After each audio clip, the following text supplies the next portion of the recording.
ಇದರ ಜೊತೆಗೆ ಈಗ ಒಂದು ಹೋರಾಟಕ್ಕೆ ಕೂಡ ನೀವು ಇಳಿದಿದ್ದೀರಾ. ಸೊ ನಿಮ್ಮ ಒಂದು ಸ್ವತಃ ಅಥವಾ ಸೆಲ್ಫಿಗೋಸ್ಕರ ನೀವು ಮಾಡ್ತಾ ಇಲ್ಲ, ಒಂದಿಷ್ಟು ರೈತರನ್ನ ಉಳಿಸುವಂಥ ಪ್ರಯತ್ನ ನಿಮ್ಮ ಮೂಲಕ ನಡೀತಾ ಇದೆ.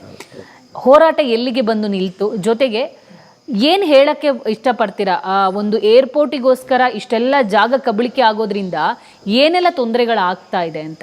ಇಷ್ಟು ವರ್ಷದಿಂದ ಕಷ್ಟಪಟ್ಟು ಜನಗಳು, ರೈತರು 5 ಗುಂಟೆ 10 ಗುಂಟೆ 15 ಗುಂಟೆ, ಕೆಲವೊಬ್ಬರು 2 ಎಕರೆ 3 ಎಕರೆ 4 ಎಕರೆ ಕಷ್ಟಪಟ್ಟು ಅವರು ವರ್ಷಾನುಗಟ್ಟಲೆ 70 ವರ್ಷ 80 ವರ್ಷ 4 ಸರಿ ಪರಬಾರೆ ಆಗಿದೆ. ಸೊ ಈ ಪರಿಸ್ಥಿತಿ ಅವ್ರಿಗೆ ಅರಣ್ಯದ ತೊಂದರೆ ಬೇರೆ ಆಗಿತ್ತು. ಆವಾಗಲೂ ನನ್ನ ತಾಯಿಯವ್ರು ನಿಂತು ಹೋರಾಡಿದ್ರು. ಪಾಪ ಮುಖ್ಯಮಂತ್ರಿಗಳು, ಆವತ್ತಿನ ಮುಖ್ಯಮಂತ್ರಿಗಳು ಸಿದ್ದರಾಮಯ್ಯನವರು, ಕಂದಾಯ ಸಚಿವರು ಆವಾಗ ಶ್ರೀನಿವಾಸ್ ಪ್ರಸಾದ್ರವರು, ಆಮೇಲೆ DB ಜಯಚಂದ್ರ ಅವರು, ಕಾನೂನು ಮಂತ್ರಿಗಳು, ಸಣ್ಣ ನೀರಾವರಿ ಸಚಿವರವರು, ಇವರೆಲ್ಲರೂ ಒಂದು ನಡವಳಿ ಹೊಳಿಸ್ಕೊಟ್ರು. ಈ ಥರ ರೈತರನ್ನ ಒಕ್ಕಲೆಬ್ಬಿಸಬಾರ್ದು ಅಂತ ಹೇಳ್ಬಿಟ್ಟು ಅರಣ್ಯ ಇಲಾಖೆಗೆ. ಕಾಗೋಡು ತಿಮ್ಮಪ್ಪನವರು ಅವರ ಹುಟ್ಟಿದಬ್ಬ ಮಾಡಬೇಕು ಅಂತ ಏನೋ ಎಲ್ಲ ಮಾಡ್ತಾರೆ. ನನಗೆ ಹುಟ್ಟಿದಬ್ಬ ಮಾಡಬೇಡ್ರಯ್ಯ, ರೈತರಿಗೆ ಅವರ ಹಕ್ಕನ್ನು ಕೊಟ್ಬಿಡ್ರಿ ವಾಪಸ್ಸು, ಅದೇ ಹುಟ್ಟಿದಬ್ಬ ಅಂತಂತ ಹೇಳಿದ್ರು. ಇದೇ ಸತ್ಯ. ನಾನು ಈ ಮೂಲಕ ನಮ್ಮ ಸರ್ಕಾರನ ಹಲವಾರು ಪ್ರಣಾಳಿಕೆಗಳನ್ನು ನೀವು ಹೇಳಿ, ಪಾಪ ಅದರಲ್ಲಿ ಎಷ್ಟೋ ಈಡೇರಿದೆ. 5 ವರ್ಷದೊಳಗೆ ಅದನ್ನು ನೀವು ಮಾಡ್ತೀರಾ, ನಿಮ್ಮಲ್ಲಿ ಆ ಸಾಮರ್ಥ್ಯ ಇದೆ, ನಾನಿಲ್ಲ ಅಂತ ಹೇಳಲಿಲ್ಲ. ಇದು ನೀವು ಮನಸ್ಸು ಮಾಡಿದ್ರೆ. ನಾನು ಯಾಕೆ ಈ ಮಾತು ಹೇಳ್ತಾ ಇದ್ದೀನಿ ಅಂದರೆ, ನಮ್ಮ ಸನ್ಮಾನ್ಯ ಜನಪ್ರಿಯ ಮುಖ್ಯಮಂತ್ರಿಗಳಿಗೆ, ಅವ್ರಿಗೆ ಅವರ ಅಡ್ವೊಕೇಟು, ಅವರಿಗೆ ಕಾನೂನು ಗೊತ್ತು, ಅವರು ಅಷ್ಟೇ, ಉಪಮುಖ್ಯಮಂತ್ರಿಗಳು ಅಷ್ಟೇ, ಅವ್ರಿಗೂ ಕಾನೂನು ಗೊತ್ತು. ಅವ್ರು ತುಂಬ ಈ ಜನಗಳನ್ನ ಪ್ರೀತಿಸ್ತಾರೆ, ಅವ್ರಿಗೆ ಅಭಿಮಾನ ಇದೆ ಅನ್ನುವಂಥದ್ದು ನಮ್ಗೆ ಚೆನ್ನಾಗಿ ಗೊತ್ತು.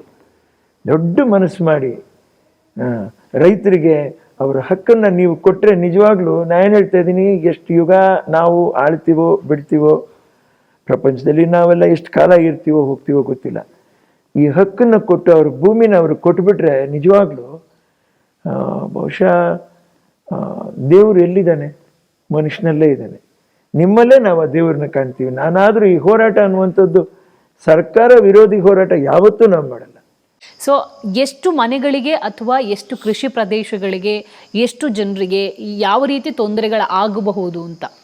ಇದು 3 ಪಂಚಾಯತ್ಲಿ, ಆ 3 ಪಂಚಾಯತ್ ಹೆಚ್ಚು ಕಡಿಮೆ 10,000 ಕುಟುಂಬಗಳು ಬಾಧಿಸ್ತವೆ. ಒಂದು ಕುಟುಂಬದಲ್ಲಿ ಎಷ್ಟು ಜನ ಇದ್ದಾರೆ ಅಂತ ನಾವು ಲೆಕ್ಕ ಹಾಕ್ಕೊಂಡ್ರೆ ಅಷ್ಟು ಇದು ಹೊರಟೋಗ್ಬಿಡುತ್ತೆ.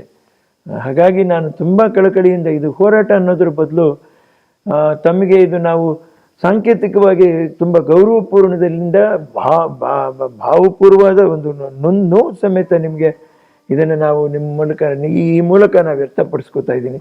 ಬೆಳಗ್ಗೆನೂ ನಾನು ಸನ್ಮಾನ್ಯ ಉಪಮುಖ್ಯಮಂತ್ರಿಗಳಿಗೆ ನಾನು ಇದನ್ನು ಮನವಿ ಮಾಡಿಕೊಂಡೆ, ದೂರವಾಣಿ ಕರೆ ಮಾಡಿ. ಆಗ್ಲಿಪ್ಪ ಅಂತಂತ ಹೇಳಿದ್ದಾರೆ. ಅವ್ರ ದೊಡ್ಡ ಮನಸ್ಸು, ಅದು ಆಗಲಿ, ಖಂಡಿತ ನಮಗಿಲ್ಲಿ ವಿಮಾನ ನಿಲ್ದಾಣ ಬೇಡ ಅಂತ ನಾನು ಈ ಮೂಲಕ ಮತ್ತೊಂದ್ಸರಿ ಕೇಳ್ಕೊತಾ ಇದ್ದೀನಿ ತಮ್ಮ ವಾಹಿನಿ ಮೂಲಕ.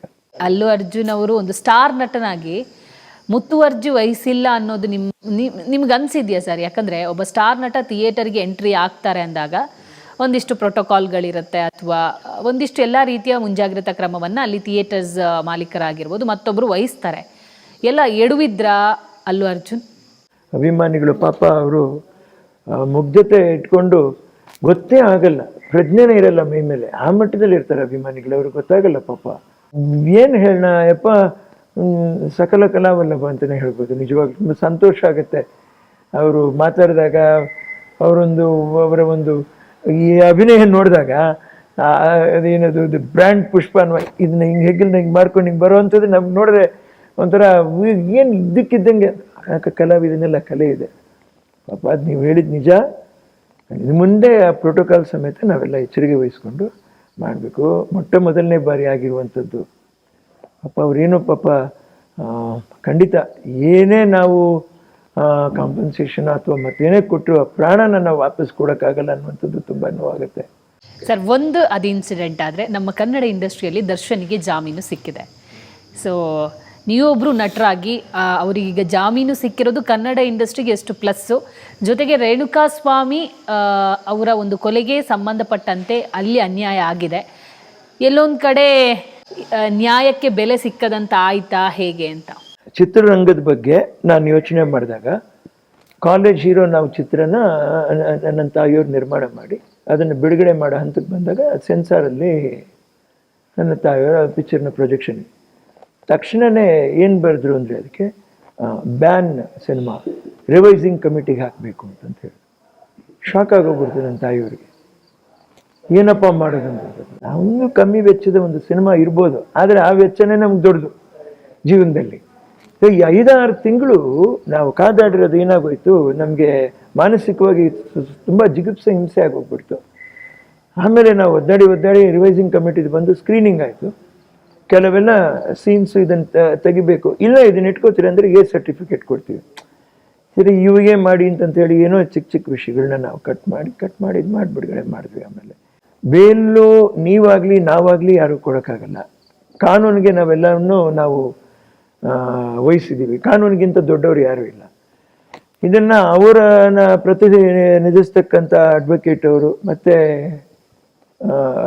ಸರ್ಕಾರನ ಪ್ರತಿನಿಧಿಸುವಂಥ ಅಡ್ವೊಕೇಟ್ ಅವರು ವಾದ ವಿವಾದ ಪ್ರತಿವಾದ, ಆಮೇಲೆ ಕ್ರಾಸ್ ಎಕ್ಸಾಮಿನೇಷನ್ನು ಇವೆಲ್ಲ ನಡೆದು ಅದು ಪೋಸ್ಟೆಡ್ ಫಾರ್ ಆರ್ಡರ್ಸ್ ಅಂತ ಹೇಳಿದಾಗ ಅವ್ರು ಏನಲ್ಲಿ ಕೊಟ್ಟಿದ್ದಾರೆ ಅದನ್ನು ಸ್ವೀಕರಿಸಿದ್ದೀವಿ. ಅದನ್ನು ನಾವು ಸ್ವೀಕರಿಸಲೇಬೇಕಾದ ಅನಿವಾರ್ಯತೆ ಇದೆ. ಈಗ ಇವರನ್ನ ನಂಬಿ ಅಷ್ಟು ಹಣನ ಹೂಡಿದ್ದಾರೆ ಚಿತ್ರರಂಗ. ಈಗ ಆ ದೊಡ್ಡ ಒಂದು ಆಘಾತ ಏನು ಅಂದರೆ ಅಲ್ಲಿ ಆಗಿ ಇನ್ನೊಂದು 3/4 ಭಾಗ ಆಗಿದೆಯೋ 60 ಭಾಗ ಆಗಿದೆಯೋ ಆ ಚಿತ್ರ ಬಿಡುಗಡೆ ಆಗಬೇಕು. ನಿರ್ಮಾಪಕರು ಕಾಯ್ತಾ ಕೂತಿದ್ದಾರೆ. ಇದು ಒಂದು ಎಷ್ಟು ದೊಡ್ಡ ಹಿಂಸೆ ಅನ್ನಿಸ್ತಾ ಇದೆ ಅಂತಂತ ಹೇಳಿದ್ರೆ, ಈಗ ಅವರು ಹೇಳ್ಕೊಡುವಾಗಿಲ್ಲ, ಬಿಡುವಾಗಿಲ್ಲ, ಈ ಪರಿಸ್ಥಿತಿಯಿಂದ ಯಾರು ಹೊರಗಡೆ ಬರುವಾಗಿಲ್ಲ, ಆಗುವಾಗಿಲ್ಲ. ಇಡೀ ಇವತ್ತು ಚಿತ್ರರಂಗಕ್ಕೂ ಕೂಡ ಒಂದು ಮಟ್ಟಕ್ಕೆ ಕನ್ನಡ ಚಿತ್ರರಂಗಕ್ಕೆ ದೊಡ್ಡ ನಷ್ಟ ಇದೆ. ಈ ನಷ್ಟನ ಸರಿತೂಗಿಸುವಲ್ಲಿ ಒಂದು ಅಳತೆಗೆ ಇದು ಪರವಾಗಿಲ್ಲ ಅನ್ಸ್ಬೋದು. ಆದರೆ ಇನ್ನೊಂದು ಕಡೆ ಆಗಿರ್ತಕ್ಕಂಥ ನೋವನ್ನು ನಾನೀಗ ಹೇಳ್ತಾ ಇದ್ದೀನಿ ನೋಡ್ರಿ, ಅದನ್ನ ನಾವು ಯಾರು ತುಂಬಿಸ್ಕೊಡಕ್ಕೆ ಸಾಧ್ಯನೇ ಇಲ್ಲದೆ ಇರುವಂಥ ವಿಷಯ. ಇದನ್ನು ನಾನು ಹೇಗೆ ಹೇಳ್ಬೋದು ಅಂತಂತ ಹೇಳಿದ್ರೆ, ಭಕ್ತ ಕುಂಬಾರದಲ್ಲಿ ಅಣ್ಣವರು ಆ ಮಗುನ ತುಳಿದಾಕ್ಬಿಡ್ತಾರೆ, ನೋಡ್ದಿರ ತುಳಿದ್ಬಿಡ್ತಾರೆ. ವಿಠಲನ ಭಕ್ತಿನಲ್ಲಿ ತಲ್ಲಿನತೆ ಹೊಂದಿ ನನ್ನ ತಾಯಿಯವರ ಮಗುನ ಇಟ್ಕೊಂಡು ಅಯ್ಯಯ್ಯೋ ಅಂತಂತ ಹೇಳ್ಬಿಟ್ಟು ಕೂಗ್ತಾರೆ. ಸನ್ನಿವೇಶ ಎಲ್ಲ ನಿಮಗೆ ಗೊತ್ತಿದೆ. ಪಂಚಾಯತ್ ಮಾಡ್ತಾರೆ. ಹಸಿ ಮಗುವನ್ನ ತುಳಿದ ಕಾಲುಗಳನ್ನ ಕತ್ತರಿಸ್ಬಿಡ್ಬೇಕು ಅಂತಾರೆ ಒಬ್ಬರು, ಕೈ ಕತ್ತರಿಸ್ಬಿಡ್ಬೇಕು ಅಂತಾರೆ ಒಬ್ಬರು, ಕಣ್ಣು ಕಿತ್ಬಿಡ್ಬೇಕು ಅಂತಾರೆ ಒಬ್ಬರು. ನನ್ನ ತಾಯಿಯವ್ರು ಬಂದು ಹೇಳ್ತಾರೆ, ಕತ್ತರಿಸಿ, ಕೈ ಕತ್ತರಿಸಿ, ಕಾಲು ಕತ್ತರಿಸಿ, ಅವ್ರನ್ನ ಕೊಂದು ಹಾಕ್ರಿ, ಆದರೆ ಹೋಗಿರೋ ನನ್ನ ಮಗುನ ನೀವು ವಾಪಸ್ ಕೊಡೋಕ್ಕಾಗತ್ತಾ? ಇದೇ ನಾವು ಕೊಡೋಕ್ಕಾಗದೇ ಇರುವಂಥದ್ದು. ತಲೆ ಅಲ್ಲೇ ಬಗ್ಗಿಸ್ಬೇಕು. ಏನು ಮಾಡೋಕ್ಕೆ ಹೇಳ್ತೀರ? ನಾನು ಅಂಥ ಮೇಧಾವಿನೂ ಅಲ್ಲ, ನನಗೆ ತಿಳುವಳಿಕೆನೂ ಇಲ್ಲ ರೀ. ಏನೋ ನಮ್ಗೆ ಅಲ್ಪ ಬುದ್ಧಿಗೆ ಏನು ಅನ್ನಿಸ್ತದೋ ನಾನು ಚಿಕ್ಕದಾಗಿ ನಾನು ಹೇಳಿದ್ದೀನಿ. ನಾನು ಮಾತಾಡಿದ್ರಲ್ಲಿ ತಪ್ಪೇ ಇರ್ಬೋದು, ಅಥವಾ ತಪ್ಪಿದ್ರೆ ಅದನ್ನು ದಯವಿಟ್ಟು ಕ್ಷಮಿಸಿ ಅಂತ ಮತ್ತೊಂದು ಸರಿ ಕೈ ಎತ್ತಿ ಮುಗಿತಾ ಇದ್ದೀನಿ.